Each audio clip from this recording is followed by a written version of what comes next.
পবিত্র কোরআনের মধ্যে আমার আল্লাহ ইয়া আইয়ুহান নাস এই কথা, এই শব্দটা 20 বার এসেছে কোরআনে। কয়বার? ইয়া আইয়ুহান নাস 10 বার মক্কা শরীফে, 10 বার মদিনা শরীফে। ইয়া আইয়ুহান নাস বলে যত ইয়া আইয়ুহান নাস আছে আপনি দেখবেন সেখানে বেশিরভাগ ক্ষেত্রে আল্লাহর ইবাদত, নবী রাসূলের উপর ঈমান, পরকালের উপর ঈমান, আল্লাহর ইবাদত করবে।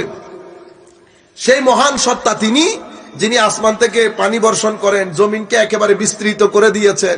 এই ধরনের কথাবার্তা, পরকালের উপর বিশ্বাস, বিভিন্ন নবী রাসূলের উপর বিশ্বাস, ইয়া আইয়ুহান নাসের সাবজেক্ট ম্যাটার হচ্ছে এগুলা।